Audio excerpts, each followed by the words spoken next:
покажу, чтобы вы не думали, что ничего не имея. Газета германская, его статьи «Drei Fragen, eine Antwort», «Три вопроса», «Один ответ». Das allergrößte Unglück, самое большое несчастье Мюнхен, Андрей Мюнхен. Ах, Андрей, ах, быть идеей. Дальше.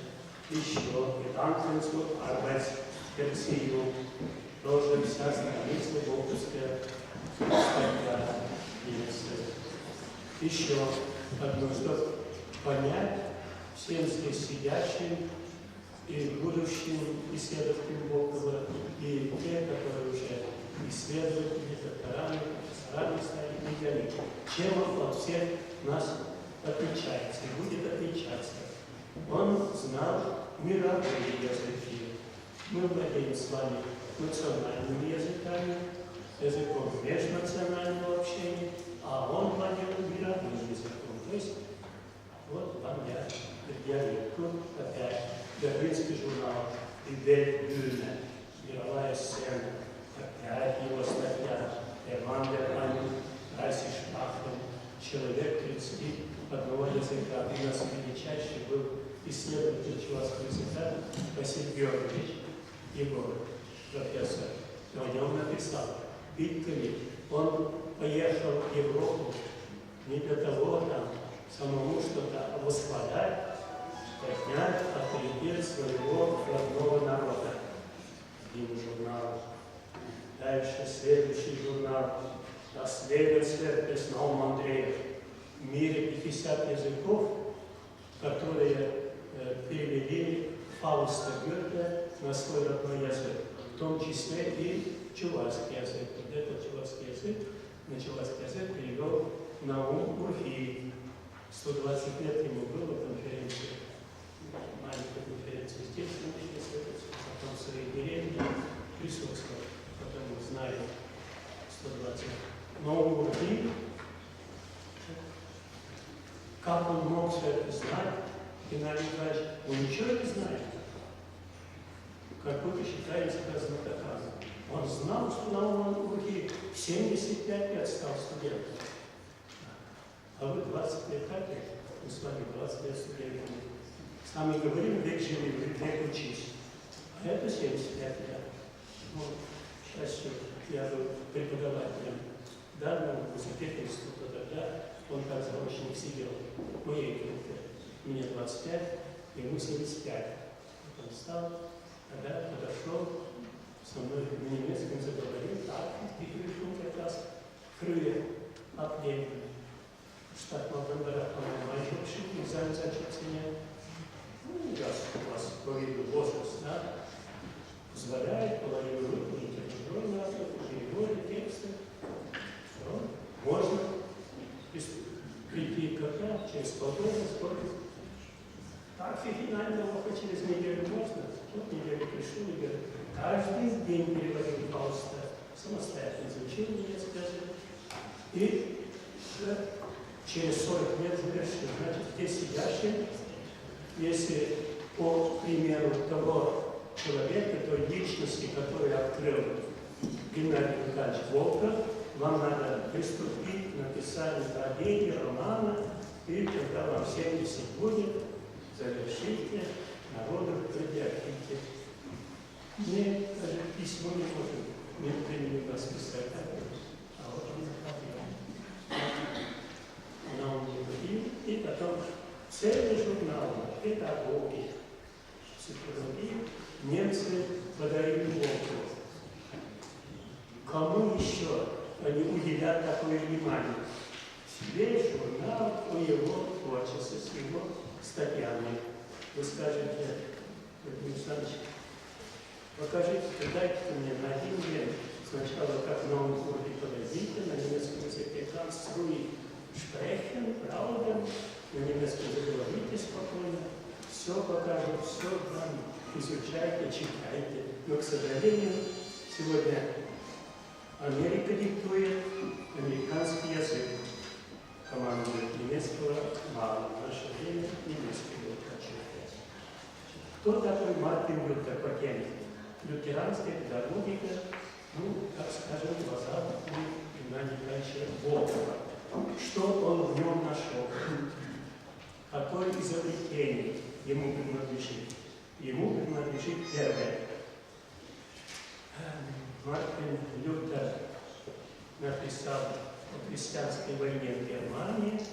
Это является его биографией самого Мартина Лютера. Кто такой Мартин Лютер? По-чувашски. Это Иван Яковлевич, 500 лет тому назад. Это Геннадий Николаевич Волков.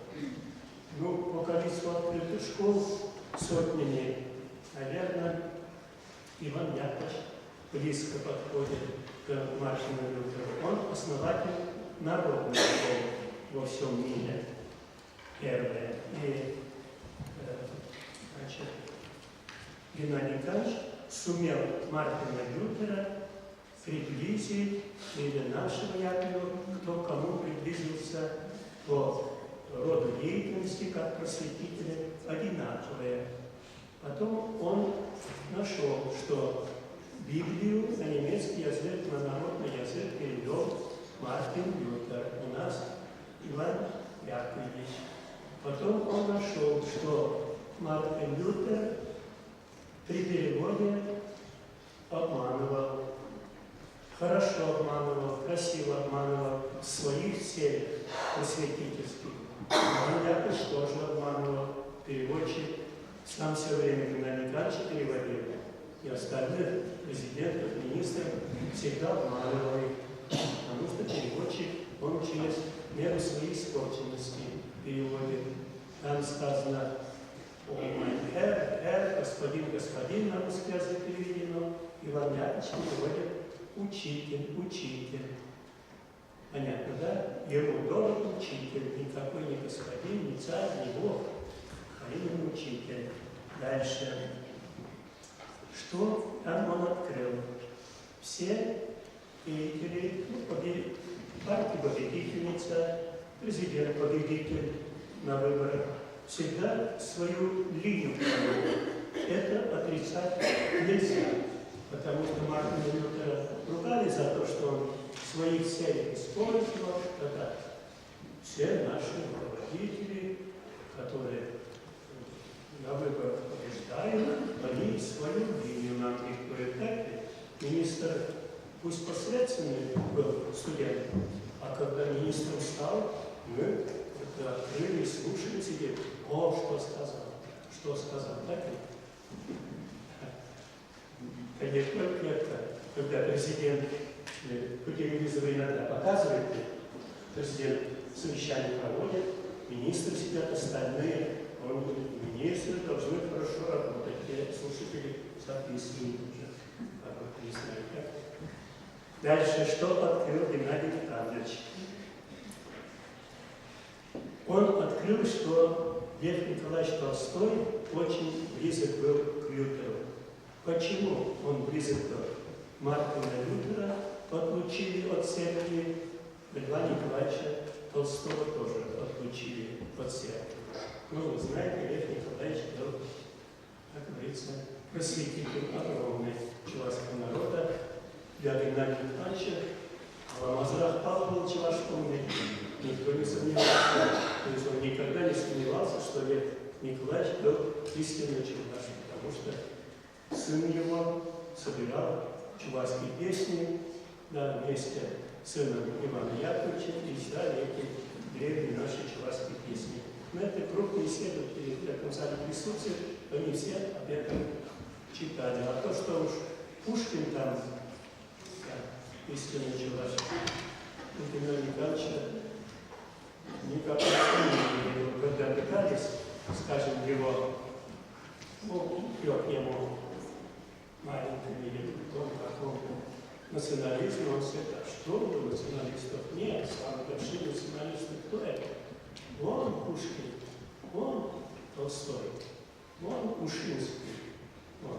Потому что все они в свое время восхваляли наш народ. Но сегодня в Самаре нашли и сегодня, и вчера, и позавчера, конечно, самарцы, чувашские националисты. что они где-то там пещеры нашли, дом, дворец, там на чувашском языке написано под землей Киркиремет. Вот где националисты спрятались там сама. Дальше следующее. Что в том, что по основному закону Deutschland ist ein demokratischer und sozialer Staat, неоспорима заслуга Лютера. Вот тут справка есть 156 народных школ. А Иван Яковлевич, сколько земляков в Скирене? Где школа еще жила? Ну, Аллу Шнапина. Раз наша русская школа открыта. Около 400. 400. Более 400. Более там. В одной из последних книг Писателя Карловича Нет. Скажите, 1000 не ошибемся. Потому что они по цепочке, по цепной реакции уже стали открываться по методике же Яблока. Поэтому тут В принципе, все школы чувашские можно отнести к Яковлевскому. Да, скажем. Потому что он зачинает всего этого. Вероятно. Хорошо. Ну, вот Геннадий Николаевич еще постоянно какие-то открытия делал. То есть нам всем нужен был человек, ну, напрямую научным руководителем не было ни кандидатским, ни докторским, ну, докторская консультантом его ученица, у меня перед вами выступала, была. Это то же самое, что его так цепочки. Вот. Еще что надо. Есть такой журнал «Пропаус», журнал, а энциклопедия словарь «Пропаус». Там он обнаружил, что российские исследователи, то есть русские, немножечко Лютера критикуют, потому что каждый из нас для кого-то очень хорош, для кого-то может быть немножко отрицательным. Так ли? То есть за это критиковать Геннадий Николаевич считает, что нельзя исследовать Мартин Лютер, да. Он вчера книгу получил как военнопленные чуваши, 97 человек, и во время войны писали то туда, то сюда. Жить в обществе. Дальше. Социальный запас есть. Общество диктует. Печататься надо, писать надо, издавать надо, свои идеи возлагать надо. Куда же денешься? Потихонечку, приспосабливаться к ситуации. Из любой ситуации надо выйти, чтобы положительные результаты были здесь. Дальше. Что понадобилось Геннадий Николаевич в Германии? Ну, что там Петр Первый был. И у Лютера был, но Лютера живых не было. Ему написал Лютер Велик, Петр Первый. Пушкин. Это по словам Пушкина он посетил. Но то, что русские цари все время в России бывали, в Германии бывали, это однозначно ясно. И он называет интерес к великому к великому. Говорят, что рыбак видит. Так ли? То же самое. Рыбак будет, Геннадий Николаевич, эти вещи находят еще третий рыбак нашего цитаты. Все мы рыбаки.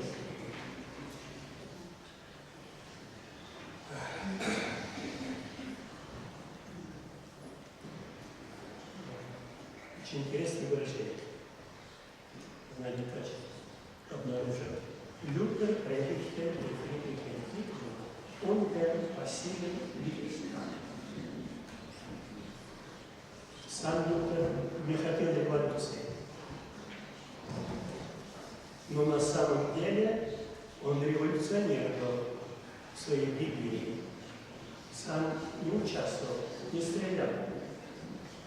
Дальше. Можем это сказать и про Геннадия Ивановича Волкова. Как бы он не сильно выступал против власти открыто, так ли? А своими трудами, своими статьями, газетными публичными выступлениями, да, выступал против существующего строя. Почему? Интеллигенция всегда так выступала.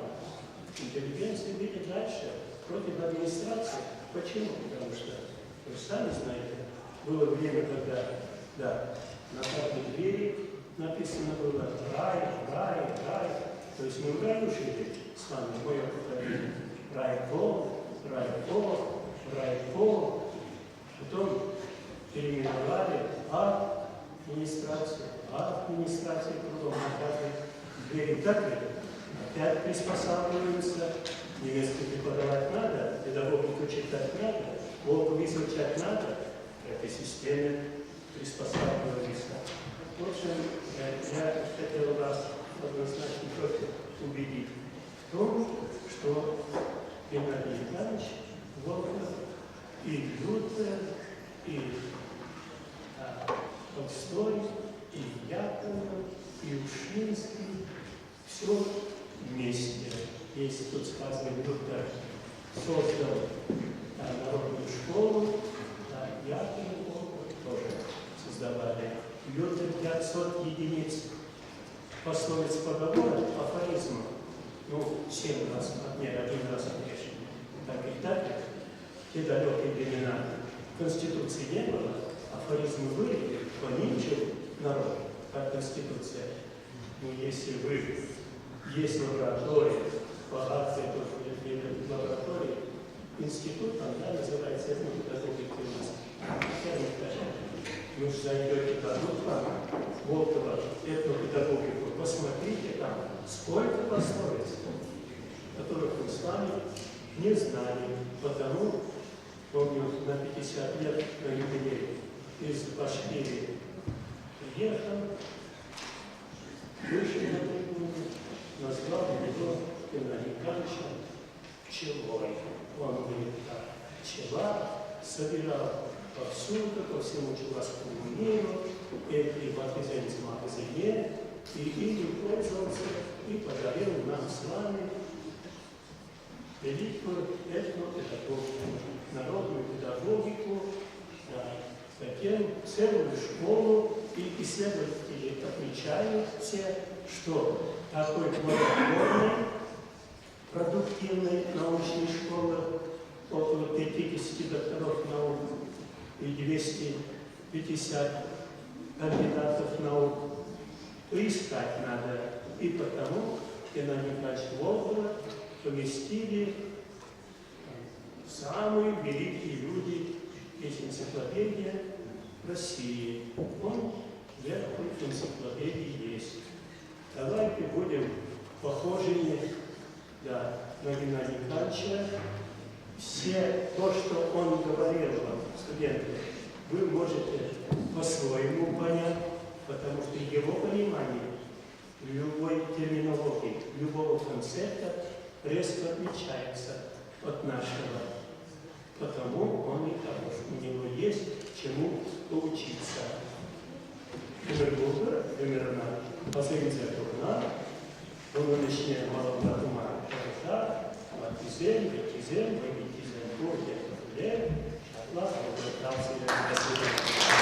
Сегодня у нас на конференции присутствует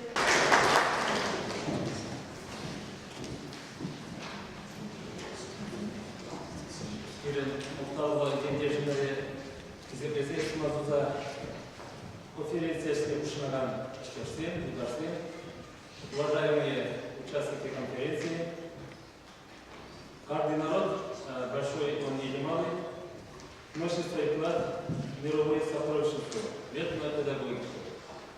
Ее как науку, уже здесь было сказано, основал наш земляк Геннадий Николаевич Волков. Недавно чем заниматься данным направлением деятельности.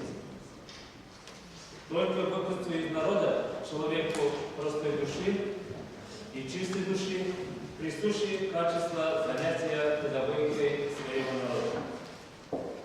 11 декабря 2010 года в родной Башиярской школе, где он учился, состоялась Республиканская научно-практическая конференция «Этнопедагогика и современный образовательный процесс». Это была последняя встреча академика с педагогическим и ученическим коллективами и односельчанами. В ней Геннадий Николаевич подчеркнул, что основой всей жизни человечества является труд, еще раз труд. Труд усердный, выполненный душой. Говоря о себе, он никогда слово «я» не произносил восклицательно. Прежде всего, он поистине восхвалял людей как польского, так и производительного труда. Присутствовали в нем удивительная скромность, добропорядочность, целомудрие. Школьные годы совпали с трудным военным лихолетием, и 15-летний Кенни, так звали Волкова деревни, становится руководителем сводного отряда при Полевойской бригаде, а позднее бригадиром тракторной бригады.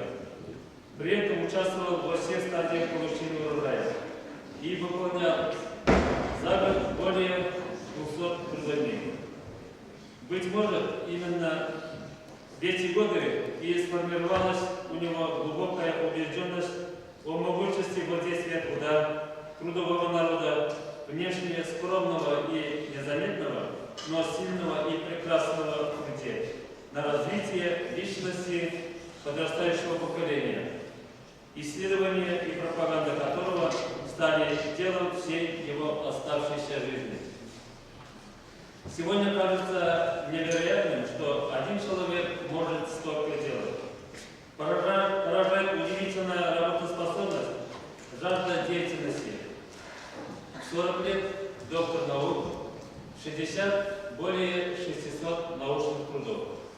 На литературном поприще критик, публицист, переводчик, журналист. Геннадий Николаевич, наверное, вы согласитесь, сама личность этнопедагогическая.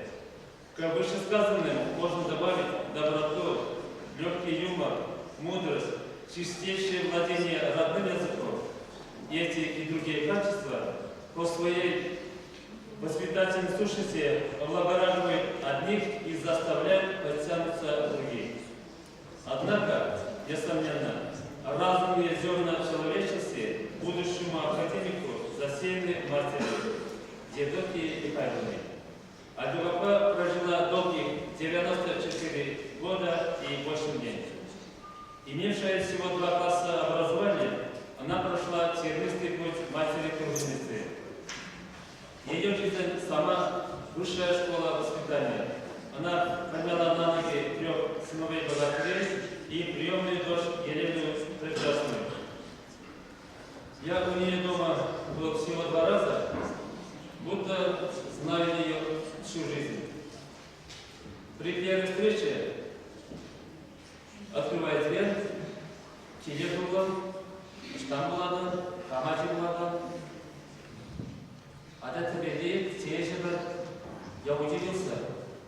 Обычно нас как встречают? Незнакомого человека. Sana Мегирне, Sana Гамгирне. Она мать-педагог, мать-воспитатель. Когда уже в миллионной соединенной сети профессора собирались в ровный шаг, мать на прощание всегда твердила: ведите себя хорошо.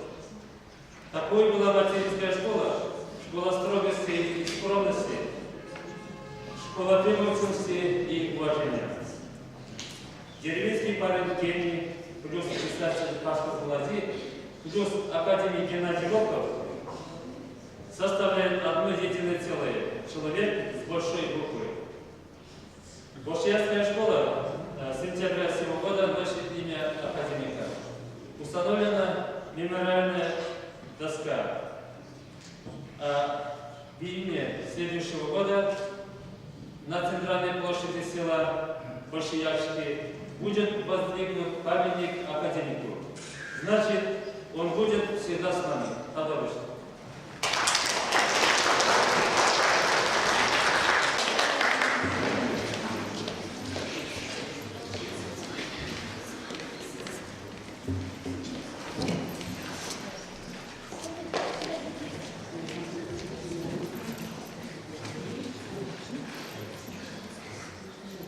Чуваши ыр самах нумай. Тавах, авам, ыргаш, ыргун. Брне, нихшан манзангай. Салам дезмес, сывумс. Салам тейм таван зене, тузым зене, кюрже зене. Салам тейм чуваш енне, оста патвар чуваш зене.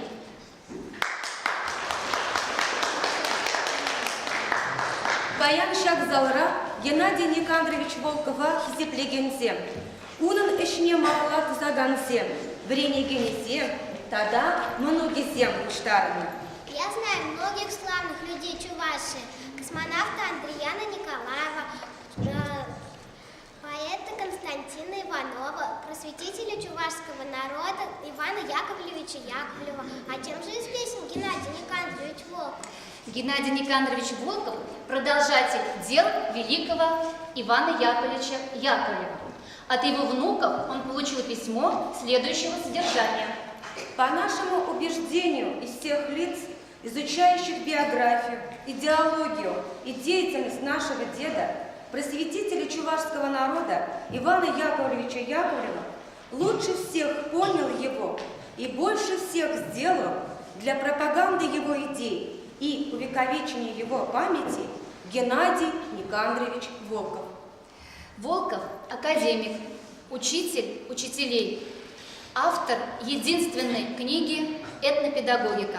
Мудрый и талантливый человек, ставший настоящей легендой, гордостью Чувашии. Я сейчас читаю его книгу, я другим уже не буду. И вы знаете, удивляет глубина его мыслей, мудрости его. Послушай, пожалуйста, такие строчки. 3 великих чуда из волшебных чудес света. Мед, молоко и хлеб. В молоке все травы вселенной. В меде все цветы вселенной. В хлебе и цветы, и травы, и зерна. Да и печь, где печется хлеб из глины и песка родника. В хлебе воздух, вода Родины, тепло родного леса. Ни капли, ни крошки на зиму. Выполняю этот завет всю жизнь. Как интересно и красиво он пишет. Мне очень захотелось побольше о нем узнать. А давайте посмотрим фильм.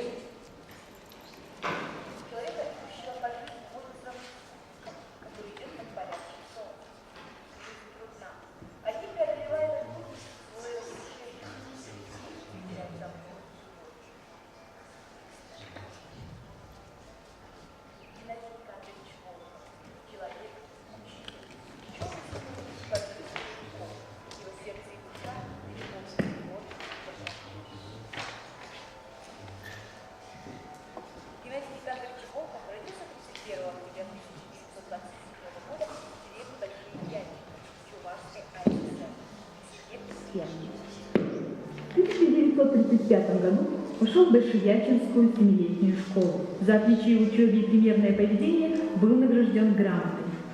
Первой его учительницей была Семенова Августина Ильинична, которая и привила ему любовь к родному языку.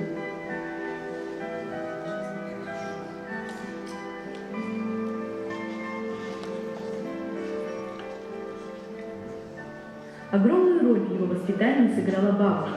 Народные сказки, которые она читала ему, доброта и любовь заложили в Геннадия Никандровича фундамент любящего, искреннего и честного человека.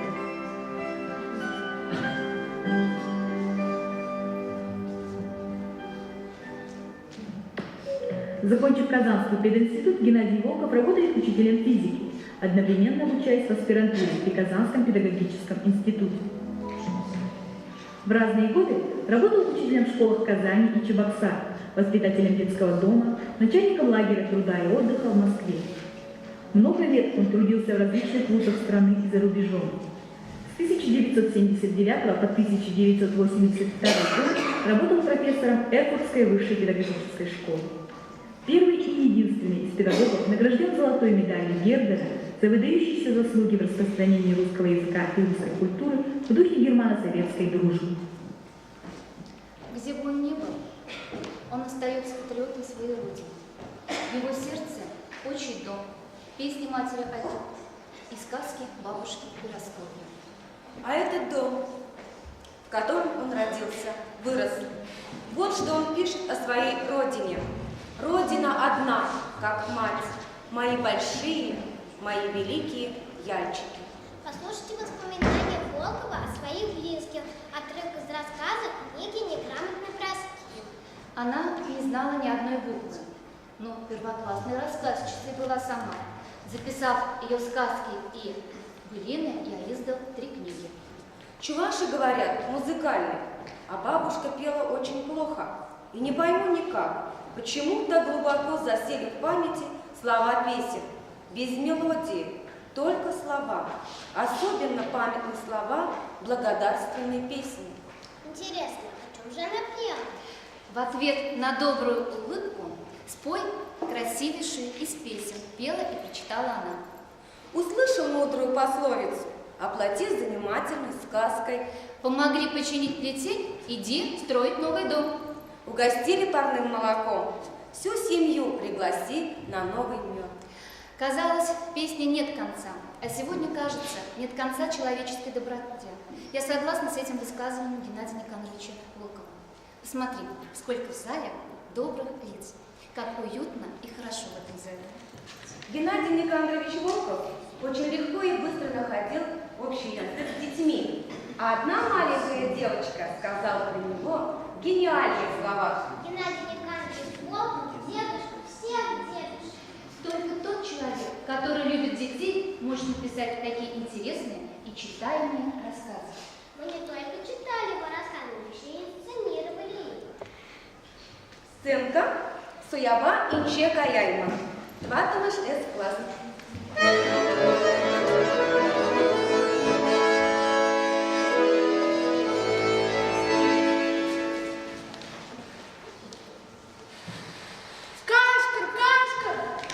Кашка, Ялда, и триммер, сейчас будет триммер. Кашка, это что, вора? Иди, колесо исчереча. Медленно возьма. Хоча, начнем скорее. Кая.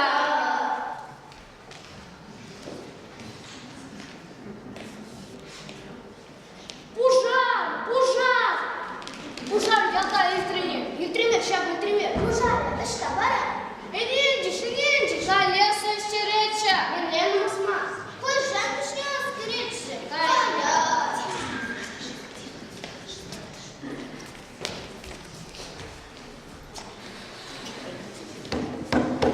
Выросем, Ялда, и триммер, сейчас будет триммер. Колесо исчереча, пульча. Медленно возьма. Хоча, начнем скорее. Кая.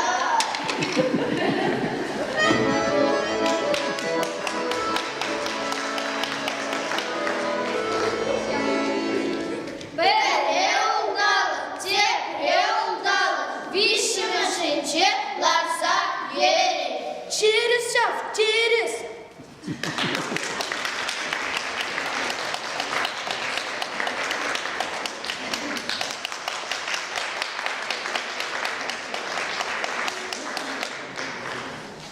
Сценка Курама Кулы. 2 класс.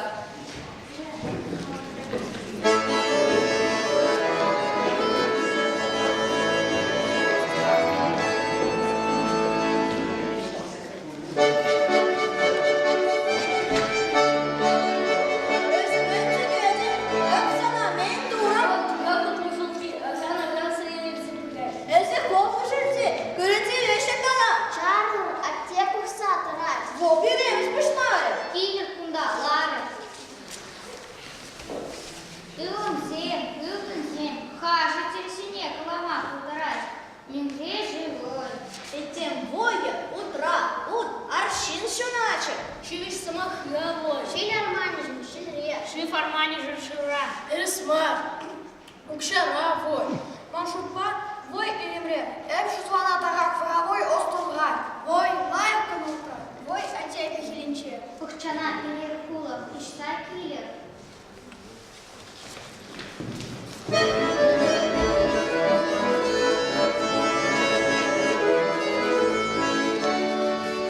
Кузне киллер, пуштар защита.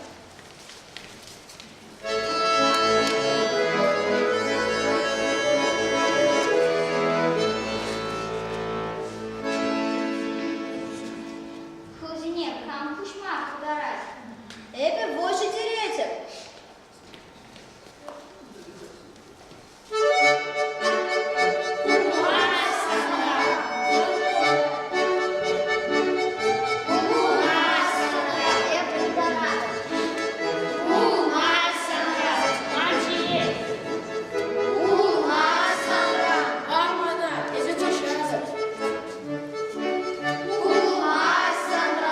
Эппл Дорадо.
Сегодня мы хотим дать вам слово, учить и любить чувашский язык. Обещаем стать достойными людьми нашей малой родины, которая зовется Чувашия. Эбир, Яковлев, Пав, Волков, Манукизем, Чуваш, Тельхине, Тарышса, Вереме. Ате, Анине, Итлеме, Юротма, Пулошма, Чувашия, Шивен, Тивишле, Ивале, Хере, Пулма.